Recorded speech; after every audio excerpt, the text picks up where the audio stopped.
Good afternoon. Welcome to the AFCEA Greater Augusta Chapter Small Business Workshop. How can a small business successfully start and sustain business with state or federal government programs and resources? My name is Nikki Morris. I am a Program Engagement Manager for Soft Tax Solutions, LLC, at the Georgia Cyber Center. I'm here today to moderate today's panel. But first, I would like to thank today's sponsor of the Small Business Workshop, Phase 2. We greatly appreciate all of your support. I would also like to thank the AFCEA Small Business Greater Augusta Chapter for their support of today's topic. Small businesses are a vital feature of the economic fabric of the United States and have demonstrated remarkable resilience in the face of persistent challenges. Much of this resilience has been facilitated by local small business ecosystems in combination with federal resources. However, as economic conditions become more challenging and pressure builds on the federal budget, small businesses will undoubtedly face new hurdles. The federal government, as well as state and local governments, have a key part to play in supporting industry and markets in their areas. One of the most important and beneficial ways they can help support industry and growth is by supporting small businesses. Today we have an esteemed panel of leaders represented from government and industry. I'm going to ask each panelist to briefly introduce themselves, starting from my right, your left. Terry. Good afternoon, everyone. I'm Terry Dennison, and I'm the Georgia District Director for the U.S. Small Business Administration, SBA. I've had the pleasure of being there since 1987, starting in D.C. and working my way around the country, and have had the pleasure of being here as the Georgia District Director since May of 2002.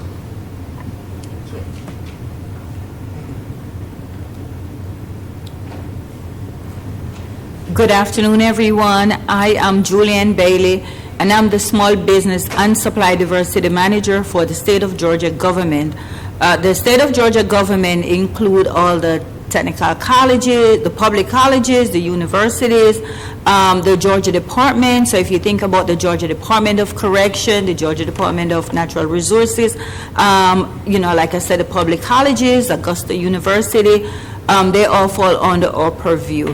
I am responsible for the Small Business and Supply Diversity Program that was put in place a couple of years ago through an executive order that was issued by the governor. I am also over state purchasing. So state purchasing is the division under the Georgia Department of Administrative Services.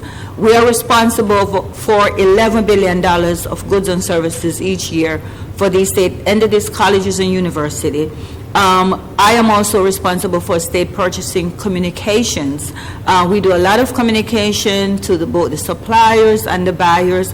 I am over our new business certification program. That program was put in place on January 1st of this year, where through a bill, HB 128, the state is now issuing certificate to minority-owned, veteran-owned, and woman-owned companies.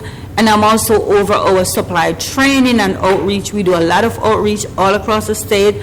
We help suppliers understand the rules, the regulations, the buying process, the various systems that the state uses in its procurement process. Thank you, Julian.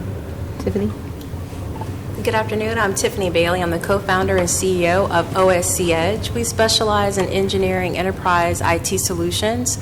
We are in the Department of Defense space, the Army being one of our largest customers. We were founded in 2008.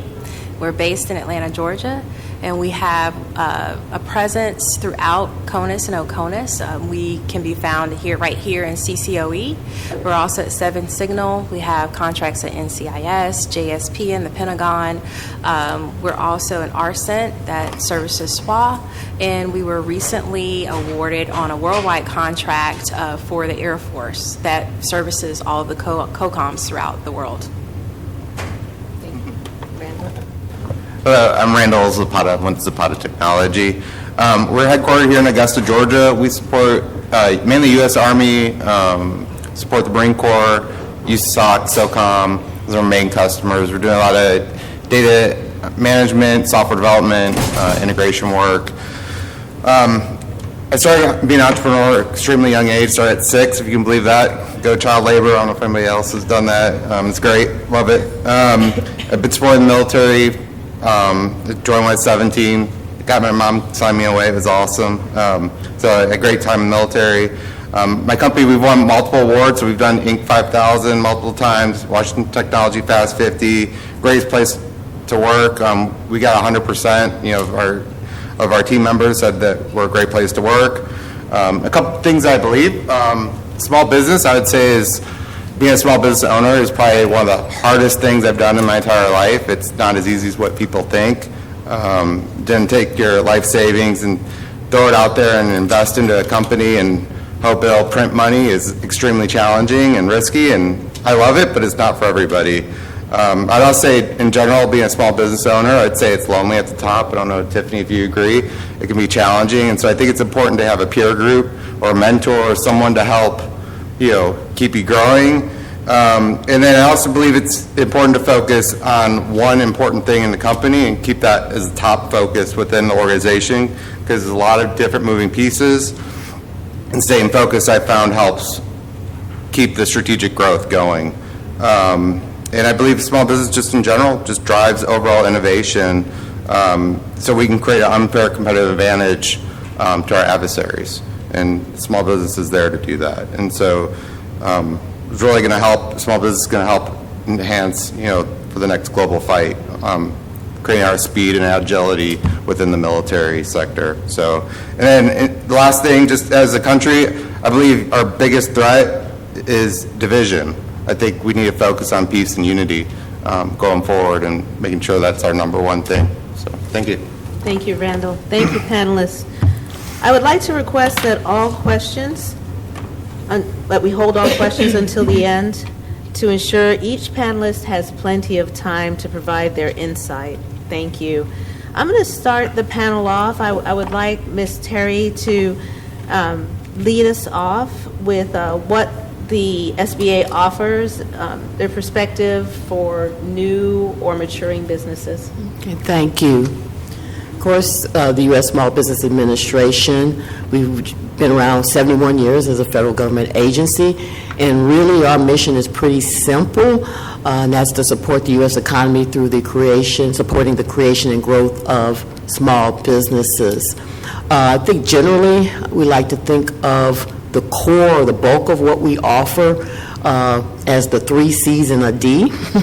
The 3 C's, capital access is the first one. We do that primarily by guaranteeing loans made by commercial lenders, or in some cases, community development financial institutions. That would be nonprofit entities that focus on more mission and community-based lending. We also, I don't know if we have any construction companies in the house, but we also guarantee surety bond guarantees for contracts, especially if you're doing work with the federal government or even state and local governments often require you to have a surety bond to even submit a bid for a contract. And then if you're successful in winning that contract, then have to provide payment and or performance bonds. We do provide assistance to help businesses do that in such a way that not only are they able to get bonding that maybe wouldn't otherwise be able to obtain, but to be able to have a greater bonding capacity because of some of the rules that we have. Then we have what we call the second C, which is counseling and education. And we do the bulk, some of that we do from district offices such as the Georgia district office, but the vast majority of those efforts come through other entities that we partly fund. Some of them you may be familiar with. SCORE, has anyone heard of SCORE? Used to be Service Corps retired executives, not anymore, because you don't have to be retired to be a member of that organization. But whether they're retired or active, the idea is individuals who are volunteering their time to share their actual on-the-ground expertise as business owners with those who are starting a business or continue to grow their business or trying to overcome a challenge.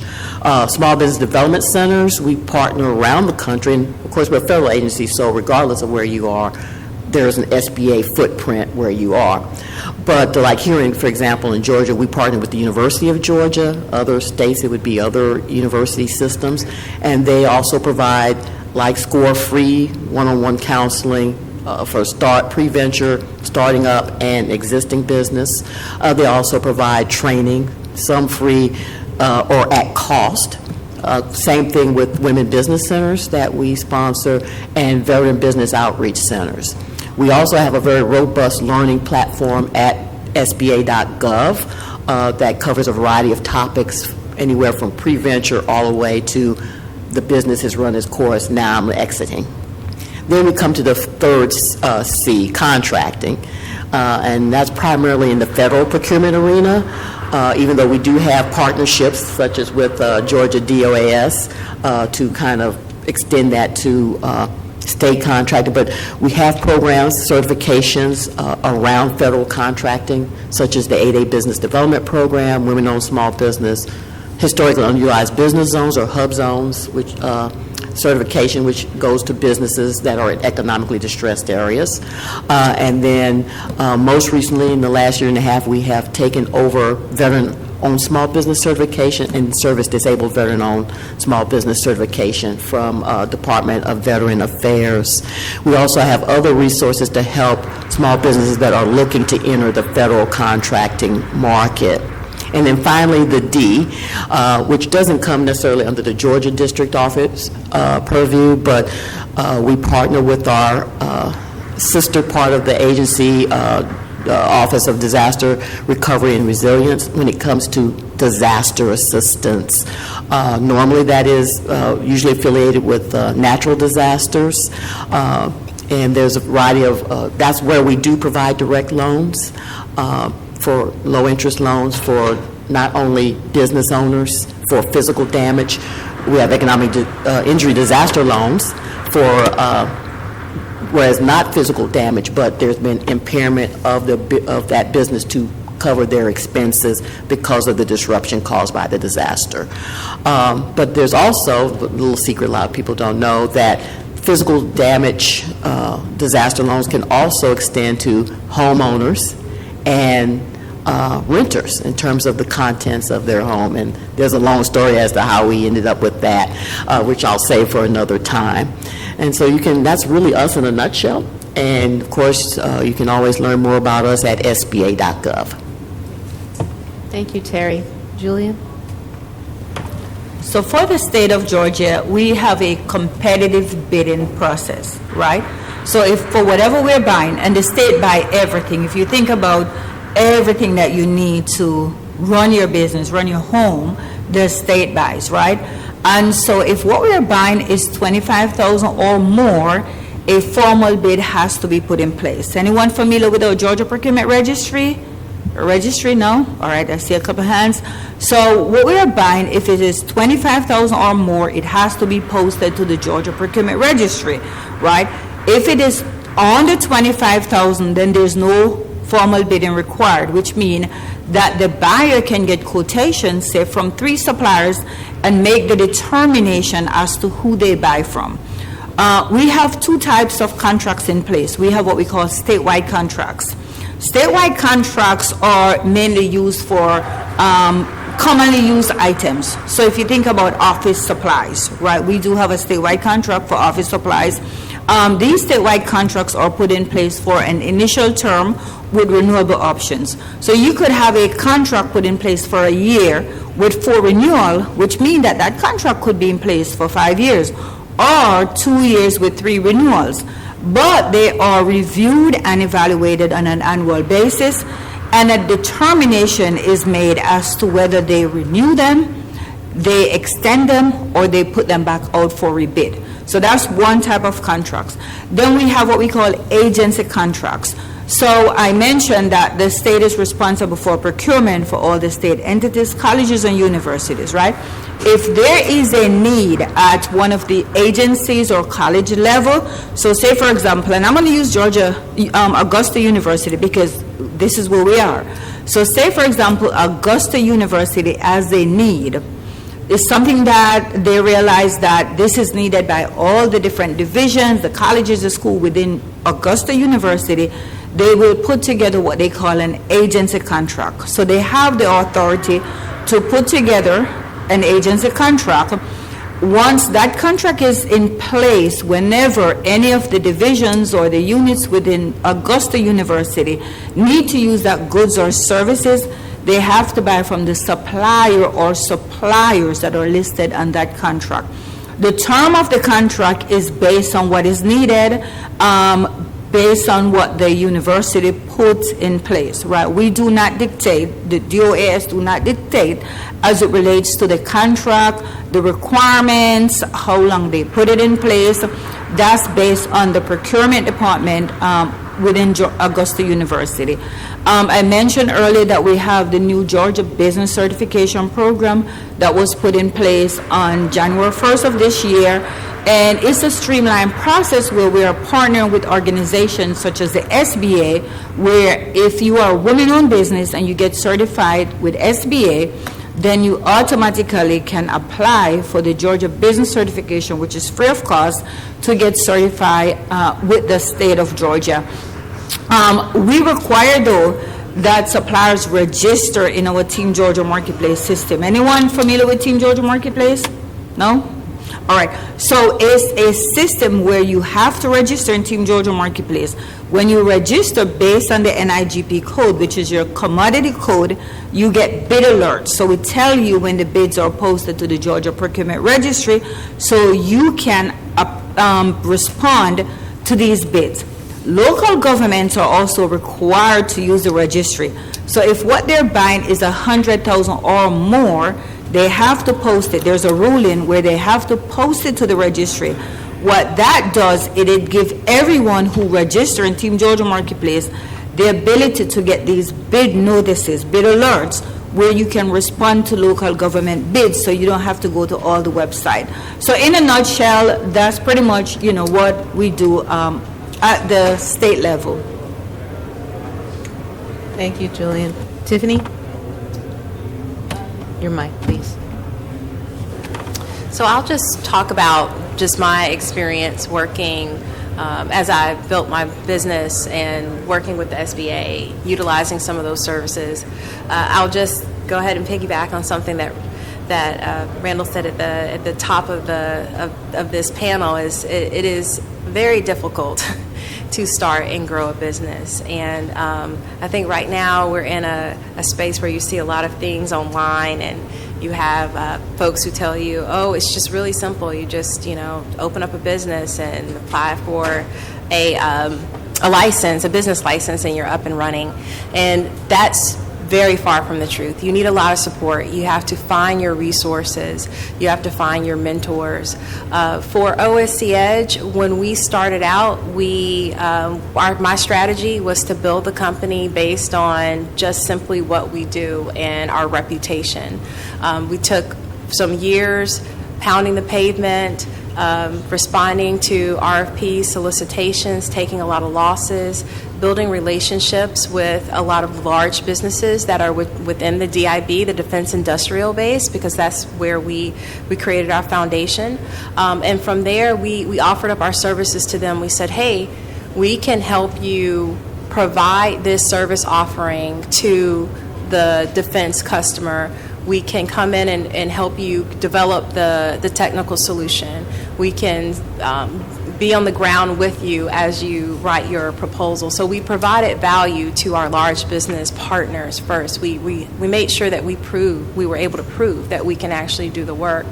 And then we worked together with them to be able to deliver those services and built up our reputation, trust, knowing how the large businesses work, how to be a good partner with them. And then from there, after we built our name, our reputation that way, I then sought out the certifications through the SBA becoming certified as a woman-owned small business. At the time, they didn't have the SBA certification, so you had to go through a third party. But I did reach out to the SBA several times to find out how does this work? How does contracting with woman-owned small businesses work?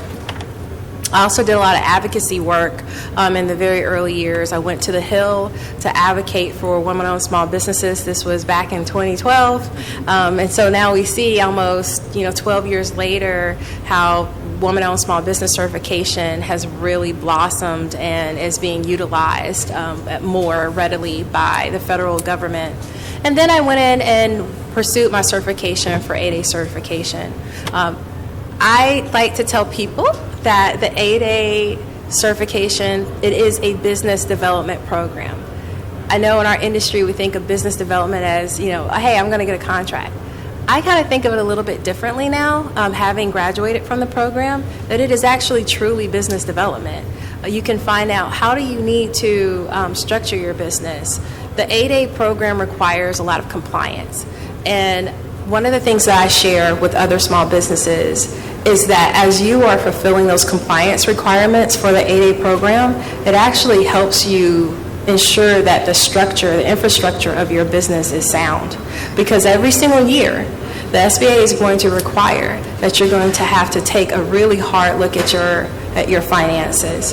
That would spur you to make sure you're staying on top of your financials, even if you're a 1 to 2 person shop. As I expanded and I brought on accountants to help me, you take a closer look and you're breaking down where your revenue is coming from, what's coming from 8A, what's non-8A, what are my targets for non-8A revenue, what are my targets for competitive 8A, how am I going to compete against 8As, how am I going to compete against non-8As? What's my outlook for the next 5 years as I begin to compete with large businesses, which early on in year 2 or 3, I had on my plan, we're going to compete with large businesses, even though we're considered small, right? And so one of the beautiful things about the 8A program and that compliance is that you're forced to look at it every single year. And if you're a savvy entrepreneur, you will use that to make sure your HR is strong, your business development team is strong, your employees are strong. And then when you get that larger contract, you can scale easily in clips. And so that's one of the ways that I utilize the 8A program. The other way, obviously, for marketing. Within our industry, there are organizations that are looking for 8A companies, but I tell everyone, you first have to be able to do the work, prove yourself. The only thing that 8A is there for is a marketing strategy. It's also to bring value to the government in terms of how they can procure services, but you have to be able to do the work. And I'll also say that participating in the 8A program, there was some debate that I would hear amongst 8A participants about being a generalist versus being very focused on a particular offering. I've never been in the generalist camp. I've always been, you find your specific offering and you focus on that is what you provide to the government customer. Government customer, by the way, I also happen to be an 8A company that you can get to my services this way because you need to make a quick procurement, or you want to eliminate some of the complexities of the procurement process. So that's how I utilize the SBA. The Georgia SBA was instrumental in how I learned how to navigate some of the contracting aspects. I think at the time, I'm probably dating myself now, Terry, but it was the PTAC, but it's now called, is it still? Okay, so but that's the procurement technical assistance, but it essentially will help you learn how to read a solicitation, how do you respond, you have your SF 1150s and 1149s. This all can seem like so confusing when you're an entrepreneur and you're just like, oh my gosh, I need to focus on my folks, my people. So the resources are there to help with those things. Thank you, Tiffany. With Slaughter, okay. I love by the way, I'm a 8A or I'm a small business. I find a lot of companies where I even talk to them myself, they're like, oh, ran on my hub zone, you gotta use me, or I'm an 8A. It's like, well, what can you actually help me with? I start with that first. So I love that because it's so important of what can you do for me today, not what set-asides are you, because set-asides don't help you actually complete the mission and help provide the product or the service. So I love that. I would say I started off based on, I was able to get my company established off of relationships. I would say that was the number one thing that got me going. Typically, you're buying from what you know and what people can perform and do. And so that really helped me get going. And then I also use the SBA. So through the SBA, I started with the Small Business Development Center. That was fantastic. So through them, I could bounce off my financials, business plans, like, hey, I'm looking for money, how do I get it? How do I actually make those plans? And then they validate it for me and make sure I was in the right directions. Also, they would provide connections for me as well. And it was extremely helpful. Then later on after that, I actually joined the Hub Zone program. Did that for a few years and went down the Hub Zone trail and learned a lot. Found out very costly, I guess, after many years. It's used quite often for, at the time, was construction, and I'm not a construction company. So wasn't as beneficial for me, but if anybody wants to become Hub Zone, I'm more than offered, I can offer advice there too. And then later on joined the 888 program after I was better developed as an organization and can better utilize the 888 program. So, but yeah, the SBA has been a great help in getting loans and training for myself and my people. So it's been really good. All right, thank you, Randall. All right, so at this time, I'd like to open it up for questions. If anyone has any questions, my partner in the back has a microphone and is heading your way. Thank you. Terry, do y'all provide loans for businesses that are affected by long-term construction? So we talked about disasters, but for example here, we've got some like a 3-year construction through Splost. And so there are several businesses that I'm familiar with that have had some pretty restaurants, pretty massive construction that's closed down their road for 9 months, 12 months. Is that something that exists inside of the disaster relief program or anything else that you're aware of? It possibly could come under disaster assistance. Basically, how that works is that there has to be an assessment done of what's going on, and it's really driven, because we're federal, you got the federal-state relationship you got to manage. There has to be a request through the governor's office for that, and I would think that would be based on input from the local government as to this project. I don't have an example specifically for that scenario, but for example, when we had a bridge fire in Atlanta a few years ago, we went through the process of the declaration, and those businesses were able to get it. Outside of SBA, then it might be something, I don't know if, where are you located? You're here in Richmond County? Okay. I don't know if you've checked with them to see if they have a local relief fund. I know Atlanta did that a few weeks ago because we've been having some issues with our water mains, and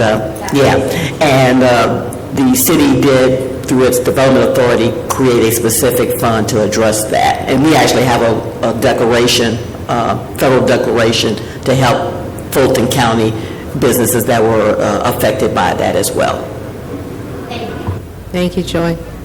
And Ms. Terry. Anyone else a question? Oh, right there in the back. Marcus has a mic for you.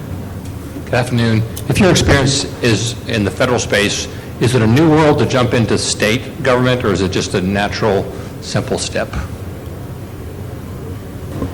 So on the state side is not as complicated as the federal government, and it is not.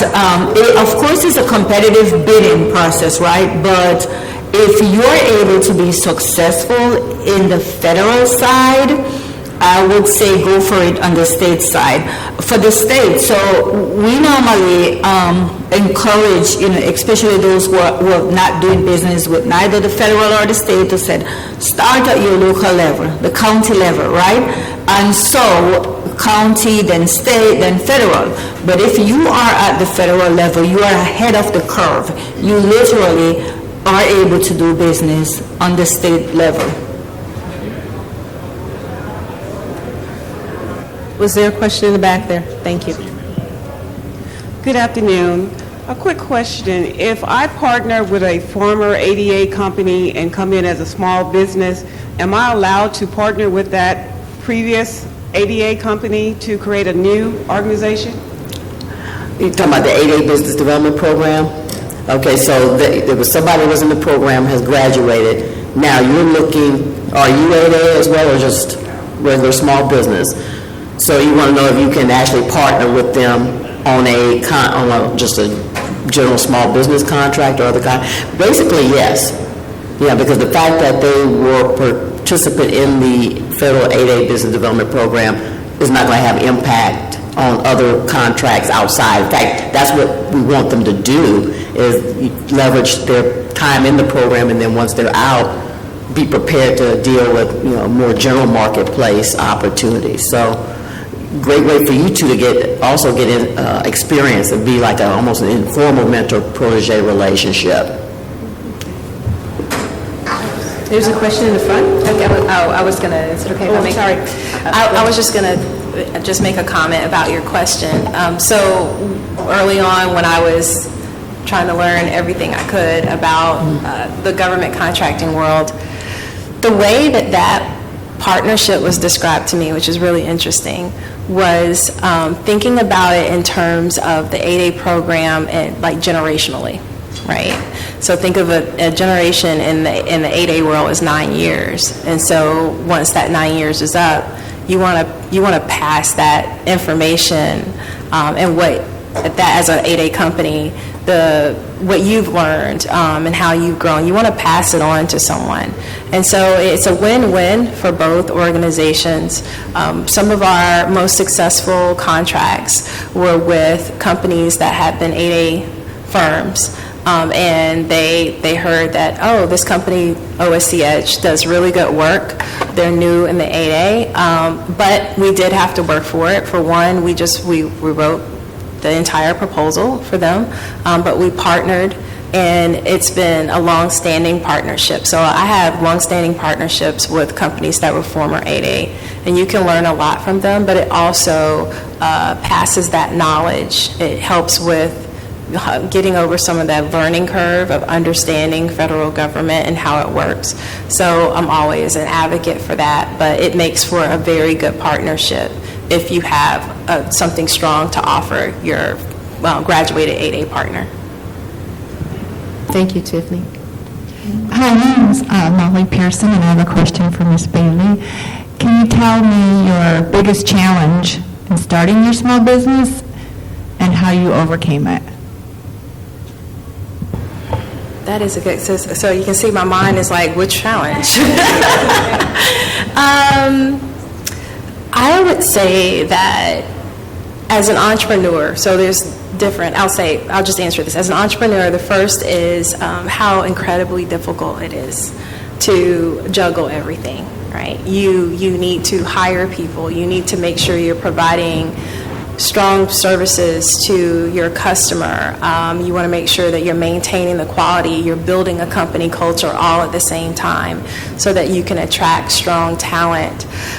So in a very practical sense, it's really getting through the day-to-day and being able to navigate the unknowns. So, we have the saying from Rumsfeld, there are known unknowns and there are unknown unknowns.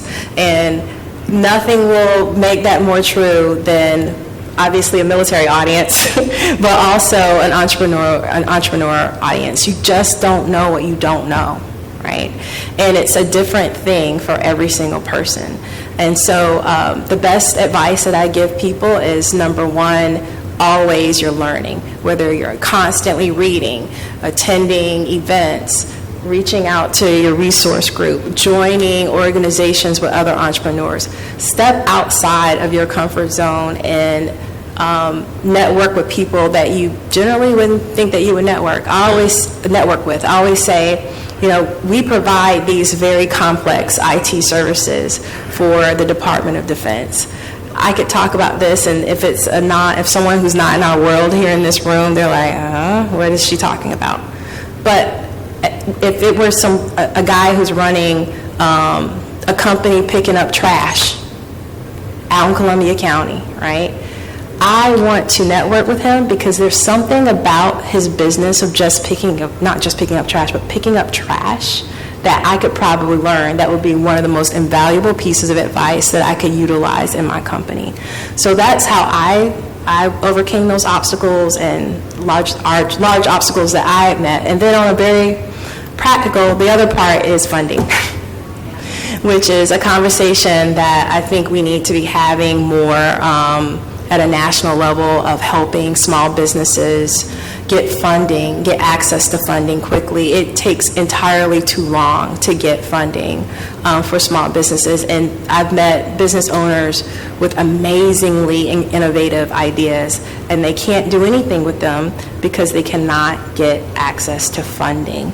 And so that's something that I think needs to be at the top of everyone's mind, just because small businesses are so important, not for just hiring, but also for innovation in this country. And that's really the history of this country, is innovation comes from small businesses. All these large businesses you see out here, if you look back in their history, they start out as small businesses. It was a very long time ago, but they did. So that's one of the other major obstacles. Thank you. Does anyone else want to add on that? Can I add to what Ms. Bailey just said? So a couple years ago, when we got the directives from the governor's office to put the small business program in place, we did a number of things, and one of the things that we did was we needed to understand the challenges and the obstacles that small businesses were facing. So we hear it, right, funding, all of that. But what we did was, over a 2-month span, we did 20 events across the state of Georgia. We had a survey where we actually surveyed small businesses to get their feedback on the challenges and obstacles that they were facing. And so we found that the 3 top challenges, so we got a whole lot of different responses, but the 3 top challenges were identifying bid opportunities. Because here you are, right? You have an idea, you start your business, you know exactly what you want to do. How do I identify bid opportunities? And we realized that that was one of the main challenges, right? Being ready to bid, right? Having the resources, having the staffing, having everything in place so that when you win that bid, you're able to fulfill the requirements in that bid. Because remember, the state does not fund your program. They will, your company, they will not give you money up front to start to, do the project, right? So you have to be ready to bid.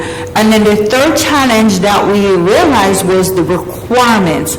So you mentioned requirements. So I hear a lot, from companies who, small companies, janitorial companies, service companies, because of the state's requirement, especially as it relates to insurance and bonding, when they see the bid, they don't even respond because they're saying, we cannot fulfill the requirements. So if you can figure out, where to get those bids on contract from, because you need to identify who is going to be, awarding you those bids on contract. If you can get yourself ready, make sure you have the funding sources in place, you have the staffing in place, the products, goods, whatever it is that you're doing in place, and then you're able to fulfill the requirements, whether it's insurance or bonding, then I think that's what, as a small business, you need to do in order to get ready to do business with the federal government or with the state government or even local government. So, that would be my advice to every small business, who are thinking of doing business with these government agencies. Thank you, ma'am, and Randall, I know you. Sure. Yeah, so I love that, like identifying the business, Julian, like that is so huge. And I recommend to small businesses that are looking to start up, like I almost wouldn't start your small business until you have business, right? Like find someone that's willing to buy whatever you're going to offer, then jump ship. But I see people, they'll jump ship and they're drowning. They can't make it work. It's like find the business, and then you can start a business up like that. Like if you want, the state will start up a company instantly, practically. You can get insurance pretty fast, right? And so identifying the business, making sure there's a market, there's money that you can get revenue coming in. Identify that pre-business is what I recommend, especially if you're going to leave your current cash, your current income. And then, Tiffany, I love when you talk about cash flow.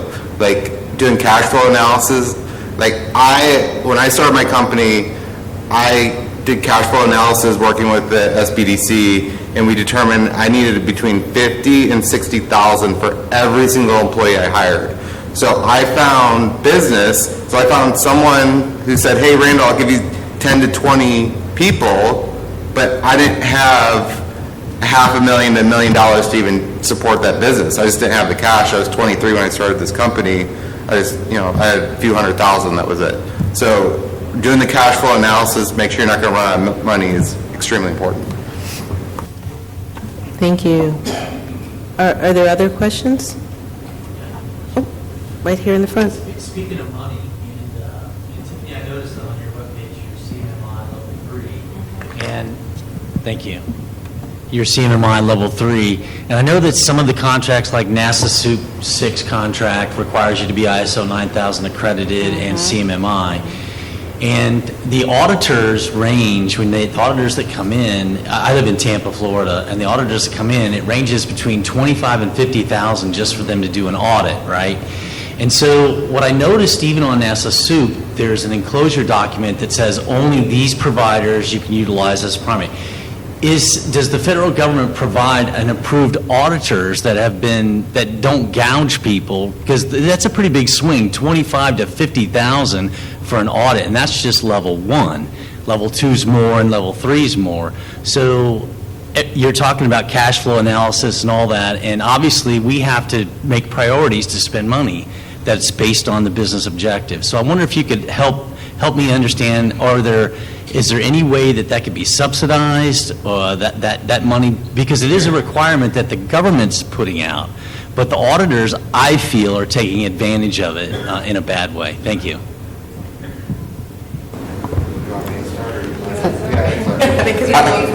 Yeah, I would just say it's actually worse than what you said, because the amount of resources you have to do internally is way worse than what the auditor, it's like that's chump change compared to internal resources to get compliant. It's a huge challenge. I think Randall and I both were thinking the same exact thing. We were like, where's this $50,000 for this? Because what Randall is describing, everything it takes within your organization, your folks, you have your resources, they need to service your contracts. You got to keep business running, right? Now they're pulled away to focus on your ISO or your CMMI. That's cost, those people cost money.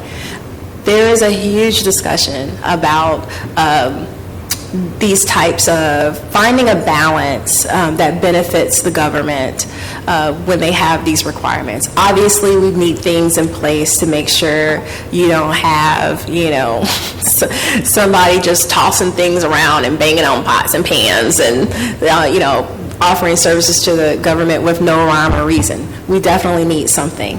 But you hit an important point where I think you're getting at is when we have these requirements, they can be so oppressive to a small business that has a very innovative offering that the government absolutely needs, and then they're shut out, right? How we did it was, the first thing we did was we partnered with someone who kind of gave us an idea of what this process will be. They already had their CMMI, I think they had level 5 at the time, which is, the highest level. So that gave us a sense of what to expect, and OSC Edge grew organically financially. So it was, my partner and I were both very fiscally conservative, just in our business and our lives. So we waited till we saved up the money to be able to do it, and that's how we did it. It was a very long outlook forward ahead. Our growth as a result has been very organic and slow, which I am an advocate for. I don't think you want to grow too fast, because then you'll have the Oprah effect and you may not be able to deliver. But we did have to forecast that out and say, okay, when we get to this point, or we need to get this particular contract, and then that will justify the cost of this CMMI level 3 audit, or going through that to get that set up. And then we'll recoup that cost, because then we'll now be able to go after these contracts that we've been able to identify. So it's very intentional, small steps, but what you're describing is a very major problem. I don't know what the answer is. I do think it's something that industry and government needs to come together on the small business level to review and say, how can we find a happy medium so that we can make sure that all small businesses that have value can be able to offer their services without that burden of those costs. So what my point was is that the government is like I'm specifically saying Massachusetts, there's an enclosure document that says, here are the manufacturers, right? Is there an approved auditing list for these requirements of approved auditors that you could utilize? That's really the Oh, I apologize. No, not that I know of. There's not.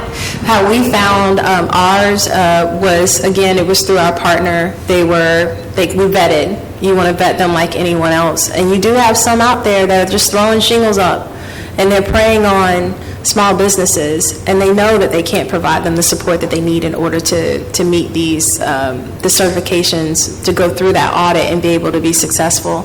So the best course of action is to use your network and learn from other businesses and ask around, who are you using, and then interview them. I'm not aware of a list. I would just add, I believe it's public too. I think you can go on their website and you can look up who did, you can go look up who did Tiffany's audit, right? So you can go to different companies and see who did the audit. So you can look at your competitors and see who they're using too.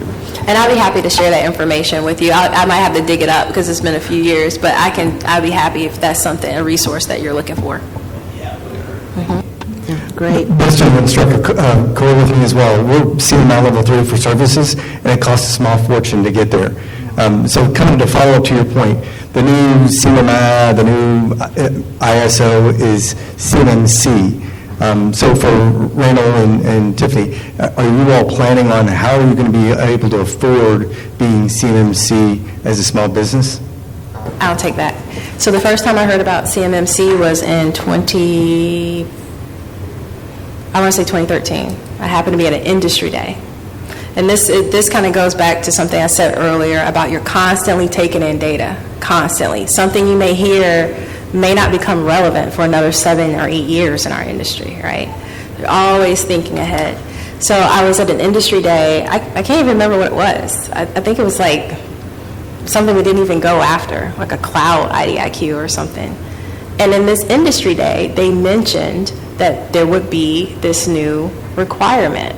And I don't think that they actually had it. It wasn't called CMMC at the time. But I went to my business partner. I was like, yeah, this is going to come, up ahead.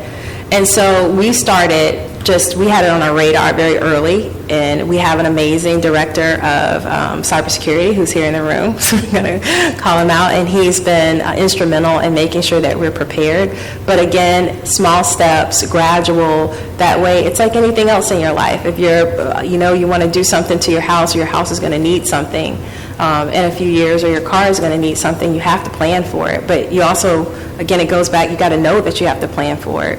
So that's how we went about ensuring that we were prepared, and we're actually on track to be a 3PAO so that we will also be able to provide that service for companies that need that CMMC auditing. So we went a step ahead, thanks to our director, who has foresight as well, to make sure that we're in place, that when that's rolled out by the government, we'll be able to offer that service as well. Yeah, it's been a lot of money for us that we've been spending throughout the years, and it keeps changing. And so that's been difficult. So 6 months away, and then we've been spending money preparing for that. And then, of course, they happen. There's been issues and challenges within the CMMC program in general. But I would say for the very small businesses, the way I see it, the only way that they're going to be able to make it happen is using the cloud. If you put all your virtual desktops, everything in the cloud, let the big cloud providers provide your security, I think that's going to get them that 80 to 90% way there. I think once you start putting stuff on the laptop or servers or desktops, that's when you're going to see your costs really start skyrocketing. So I think cloud is what's going to hopefully save the very small businesses to make it achievable. Excellent. Thank you, panel. Anyone else with a question? I'm having such a good time. I didn't even look at the time. I have to look. Okay. No, we're good. All right. I do have a question. I know that both Ms. Tiffany and Mr. Randall, that you've shared a lot of the challenges that you've seen, a lot of the don'ts. You've given a lot of recommendations on things that small businesses shouldn't do. But I was wondering, for the other side of the table, are there things that you've seen small businesses do that you recommend that they don't do? And I think Randall hit on it a little while ago. The idea of, I got an idea and I'm going to take what resources I have on hand and run with the first version of that idea. I always call it the Friday 4 p.m. phone call that I get, where someone called me saying, oh my goodness, they're going to foreclose on my business next Tuesday. And the first thing I think is, okay, you got up this morning and your business just happened to fall apart at this time. No, it probably started earlier than that. So when we talk about the story and kind of what brought them to this point, I would venture to say 90% of the time it starts with the original idea. Take just a little bit of time and great resources such as the Small Business Development Centers and other SBA resources that can kind of help you see what the opportunity is. And this could be commercial as well as government. I know we've focused a lot on government opportunities today, but even on the commercial side, you got to start with, is there an actual market?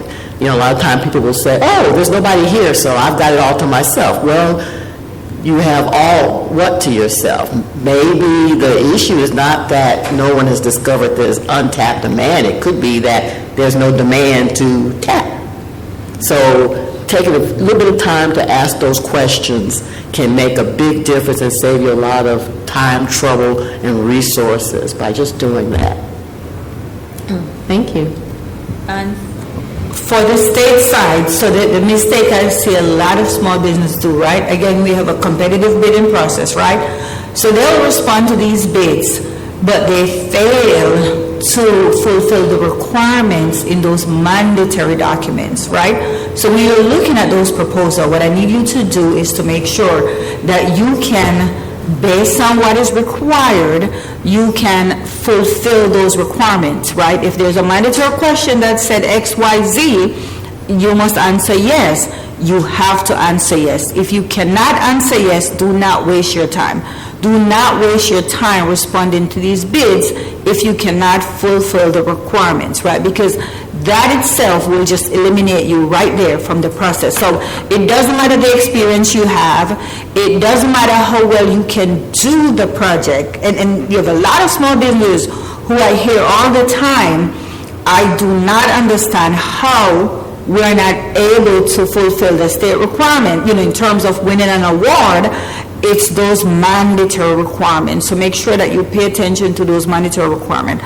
Another key piece is these bidders conferences, pre-bid conferences, right? When you are looking at those solicitations, and if there is a mandatory conference, please make sure you attend. Do not waste your time if there's a mandatory conference and you did not attend, because when that bid closes, and we have a closed bid process, what the issuing officer or the buyer does, the first thing they do is they separate the responses. Who attend the conference, who hasn't attended the conference. If you respond to a bid, so remember, you probably pay somebody to help you with that proposal. You probably put all of these work in place, right? And if you did not attend that mandatory conference, your proposal will not be evaluated. They will not even look at it, like literally when they check off that sign-in sheet. So those are, my recommendation to you as it relates to these mandatory requirements, mandatory scorecard, mandatory questions, mandatory bidders conferences. Please make sure that you can fulfill those requirements. Yeah. Thank you, ladies. And along those same lines with pitfalls, I'm sure that just even knowing where to go for legal support, especially for those new organizations, is a big deal. So for Ms. Julian and Ms. Terry, what resources are available for small businesses so that they can get legal assistance or legal obligations, or make sure that they can maneuver through regulatory challenges? And then for this side of the table, in the early days, what resources did you use for legal? And if we could start over on the other side. So I'm not going to focus more on the legal aspect of things because, of course, you put your small business in place, you have to make sure that, you have all the requirements, you have everything in place. What I would say is on our side, we do have what we call a debriefing process, right? So if you respond to a bid, so we put this process in place a few years ago, that if you respond to a bid for $200,000 or more, there is a process in place where once that notice of award has been posted, you can request a debriefing. What that debriefing does is it helps you to understand, right? You said pitfalls, right? Where you went wrong. You have the opportunity to meet with this buyer, right, and to figure out, where you went wrong, what you did wrong. They will review, your response with you, and they'll provide you with feedback that will help you so that the next time you respond to a bid, if you take those advice in consideration, right, you shouldn't have as much challenges as you did. So I would encourage everyone, if you respond to a bid for the state, $250,000 or more, and you are not selected for award, once you get that notice of award, to request those debriefing meetings, because it will be helpful for you. I would just mention, of course, we don't provide legal assistance, so that's something that you would have to procure. But in terms of just understanding the regulatory environment and requirements, a few things I would suggest. One, if there's a trade association related to your industry, definitely be part of that, because they have people who, that's what they do, is track what the regulatory trends are as it impacts your particular industry. Chambers of Commerce, same thing.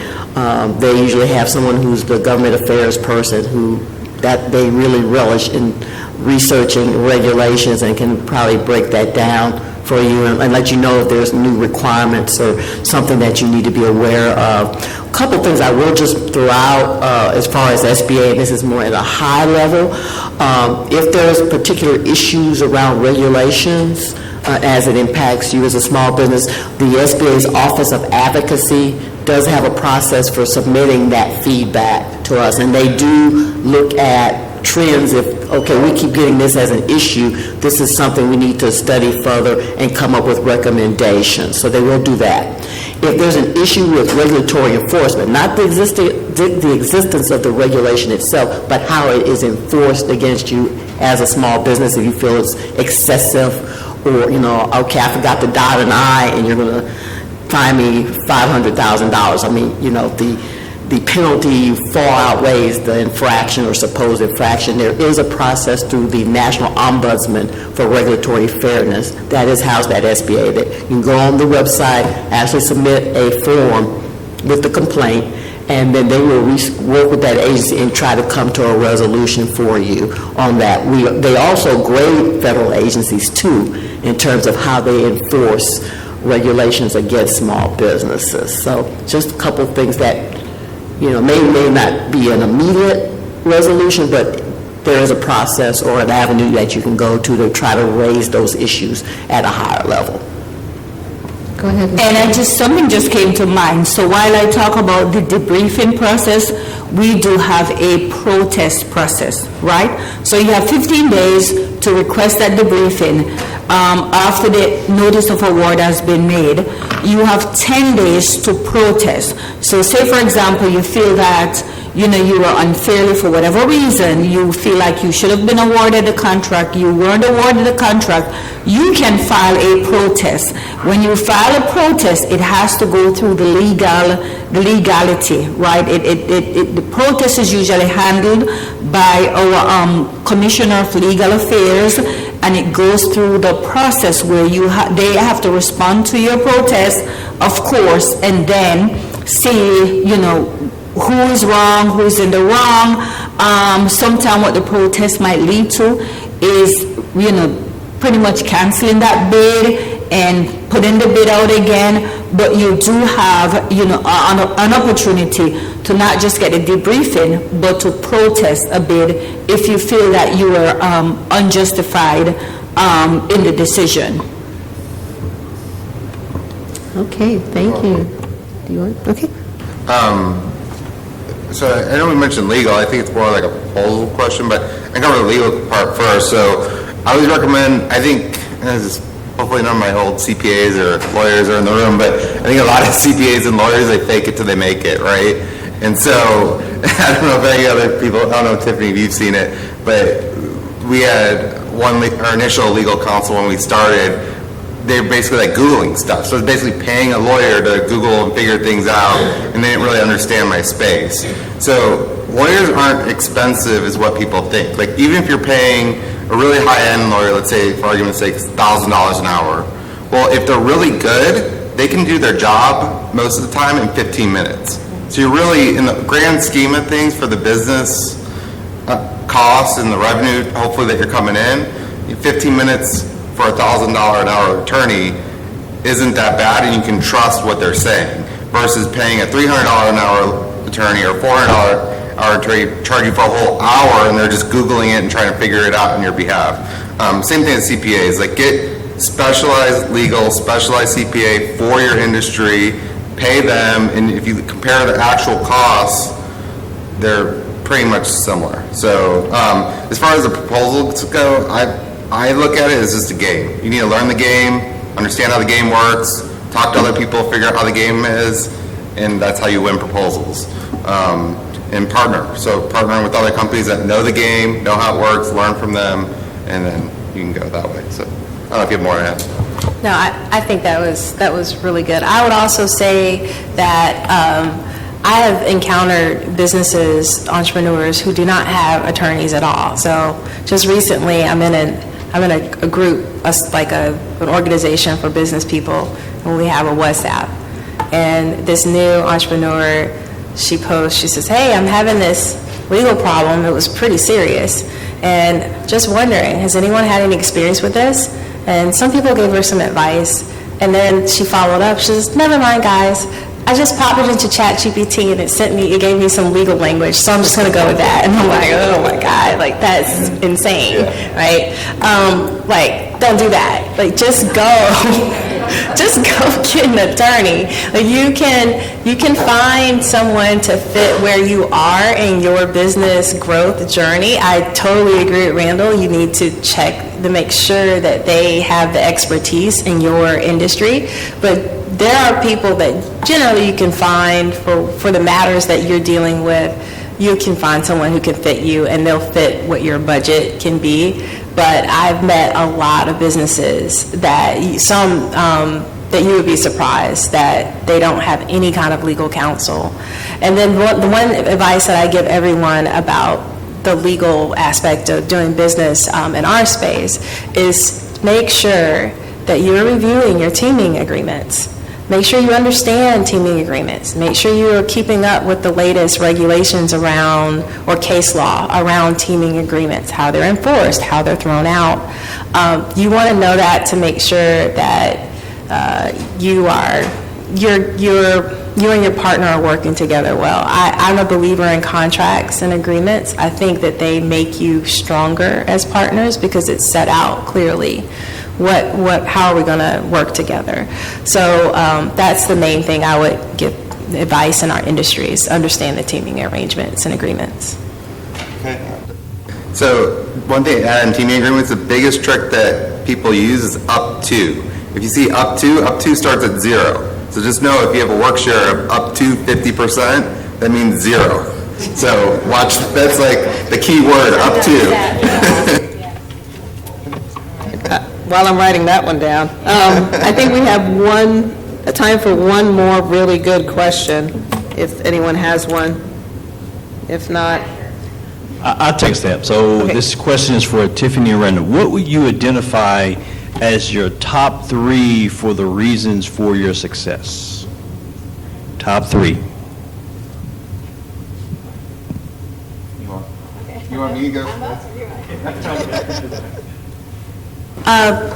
I would say first is my team, my employees, my staff, the people that I've met along the way who, even if it was just a passing word of encouragement, that goes a long way. Sometimes those folks may say something to you and you're having a really low day because something major is happening, but having very positive, supportive people around you is absolutely crucial when you are a business owner. It is all psychological. It is mental resilience at a level that, again, I think there's probably one other group of people who can understand that, and that's the people who have served in the military to understand the type of mental resilience you have to have. So that's the first thing I would say is the people you surround yourself with, the people that you hire to make sure they match your value system. That's going to be absolutely critical. Obviously, my faith has played in a tremendous role. That really should be number one, is just to be frank, it's going to be my faith in God and how that leads my life and how I am very intentional about my decisions and being prayerful about what I am doing. And then I would say the third would be, again, knowledge and making sure that you are just constantly studying and understanding wherever you're getting that knowledge from, whether it's partners, an experience that you've had, observing things, reading journals, reading the news, making sure you're keeping up with current events to see how it could possibly affect you. I think back on how naive I was, I would watch the news when I was in college. I'm like, yeah, that sounds really boring, or that's complicated. Now I watch it in a completely different way. It could be something that's very minor and a blurb, and I'll call my business partner, I'm like, that could possibly affect us in this way, and this is how. And so that's what I would say would be the three things for me. Randall? I appreciate all that time, so I count my 30. No, definitely people. And I would say, going around people, I'd say, try to get as many A players as you can around you as quickly as possible. Some of us think people are A players, but they're really like C players, right? Getting a strong team around you for growth and to help the company, but also keeping in line with your culture. And Tiffany, I think you mentioned maybe you're part of like a peer group as well. I'm part of a peer group as well. I'm part of Vistage, but there's many of them out there. Being part of that really helps, challenge you throughout every month and make sure that you're in line with your goals. Is extremely important. And I would say also having a strong mission. So our mission is saving lives. We focus on the troops so the troops can help keep us safe in the U.S., right? And so that keeps us motivated to keep going every day and to have that strong mindset and the grit and determination to keep going. So. Okay. Did either of you ladies at the end have any other final comments? I would say just be persistent, right? You have to be persistent, because I hear a lot of time when, small businesses said, I can't do it. And it goes back to faith, right? I can't do it. I can do and work with the state of government. The state of Georgia is just not possible for me. The small businesses are doing it, right? They are persistent. They keep pushing forward. They do not give up, right? And so I would say, if it is your desire, if it is your dream, your goal to get that contract with the state of Georgia government, do not give up. Pick it back to knowledge. You need to make sure that you're prepared. Terry talked about the resources that are in place. There's a lot of organizations that are in place to assist you, right? Many of them are nonprofit, some of chambers, the different organizations, some are federally funded, the SBDCs. I cannot stress how to folks how important these organizations are. The PTAC, right, the Georgia Tech Procurement Assistance Center. These folks are in place to assist you, right? So as you, navigate the procurement process in the state of Georgia, you try to figure your way out, make sure that you equip yourself with the knowledge, but also make sure that you align yourself with these organizations, these resources, these folks who are in place to assist you. And I would say, never give up, because many are doing it, and if they're doing it right, then you can do it too. So that's my final word to you. Mine would Mine would be that small business and entrepreneurship can take many different forms and look at many different ways. I know in public policy, a lot of times the idea is, okay, you're going to start a business and you're going to grow it into some large multinational corporation. And we realize now that that's not really everyone's vision of what they want. If you want to be a solopreneur and you're content with that, that's fine. But just understand what that means exactly. I think a lot of time people want to keep it small because I can wrap my arms around it and be okay with it. But if the demand for your product or service is more than that, then you're going to have to make some decisions. Do I sell the idea to someone else who would want to grow it, et cetera? So my thing is, know what you want. You know, if you don't want to do government contracting, I know we've talked about it a lot today, that's okay. But whatever it is, make sure it's a business decision that lines up with what you truly want out of the entrepreneurial experience. Thank you, ma'am. And Ms. Tiffany, do you have any closing comments? No, I appreciate being invited to the panel and welcome you. If you have any questions, then please reach out to me. You have great resources here, obviously, and everyone here. I hope that this was useful. Thank you. And Mr. Randall? Thanks, everyone. I appreciate it. And yeah, definitely if you have any questions, feel free to reach out. So. Okay. Oh, and one other thing, I do have business cards, so if you are not registered in the state of Georgia procurement system, I am going to challenge you today to go ahead and get registered. I am willing to provide you with all the information you need if you email me. So I have business cards with me. Awesome. So now we come to the close of the AFCEA Greater Augusta Chapter Small Business Workshop. Thank you to our wonderful panelists, and thank you again to our sponsor, Phase 2. If you're interested in learning more about small businesses at AFCEA and how membership can help grow your business, please stop by and speak to Bo Insco in the back corner, Manager of Small Business Programs here in the room, or at AFCEA booth number 123. You can obtain credit for your acquisition training by scanning your badges at one of the two consoles in the back, and we appreciate you attending and hope you enjoy the rest of your TechNet Augusta 2024. Thank you.